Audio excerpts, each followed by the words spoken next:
early in my career, 1977, I had an opportunity to interview one of the greatest movie stars in the United States, Shirley Temple. Her name was Shirley Temple Black. In '77, she was married.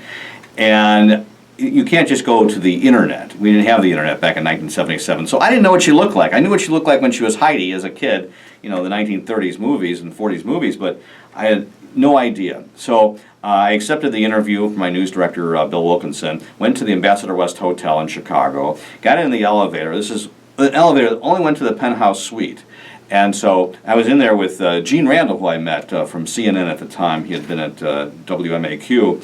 And we were up there, and then the door opens, and I'm looking at a woman, and I could swear that this woman looked like she was the maid. I mean, she had curlers in her hair, and she just didn't look like she was ready for an interview. So I'm about ready to say, may I speak to Shirley Temple Black? And then Gene steps forward, and he says, Mrs. Black, it's so nice to see you.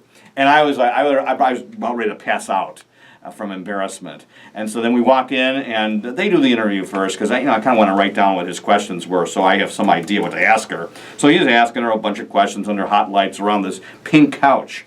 So he then gets done, and it's kind of like the lights are on now, and the movie starts, and I'm on, and she says, "Hi, Stu," and I say, "Hi, Mrs. Black," and she says, "The last reporter who interviewed me for radio, his recorder wasn't working." I said, "Well, that doesn't happen to me."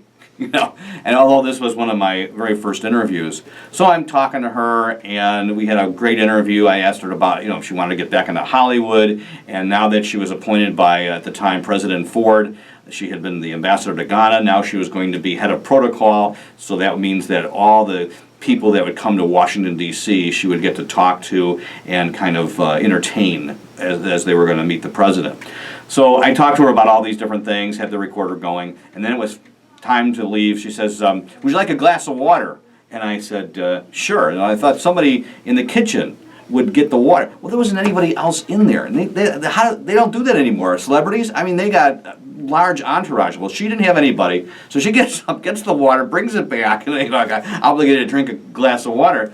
And then now it's time to leave. And so I leave, wave goodbye, and I'm in the elevator, and I press the play button on my little recorder, and I hear, I enjoy dancing and playing and doing this, and Mr. Bojangles was a wonderful guy and all that kind of stuff. And so I said, okay, wonderful. Then I got in my car, and I wanted to write the story up so I can feed it. I can send it to my people at the radio station, WYEN. Well, all I had was, it was great. I was with Mr. Bojangles. We did this, and then all I heard was beep, beep, beep on the recorder. I had nothing, hardly anything, maybe 10 seconds. So that's all I really remember about what she said, other than, all these other things that are in my book on the WYEN Experience. But anyway, you can get the full story on my interview with Shirley Temple Black in my book. It is the WYEN Experience. You can go to the WYENExperience.com, and you can get an autographed copy of the book. You could also, go through Amazon or iUniverse, but there you can't get autographed copies. You can check out my blogs and, the WYEN-related pictures on my website, the WYENExperience.com. Also, Facebook, and that's facebook.com/the WYEN Experience. You can get a response from me on something that I wrote in the book. And then you can also go on twitter.com/WYEN Experience and hear about the latest on the WYEN Experience.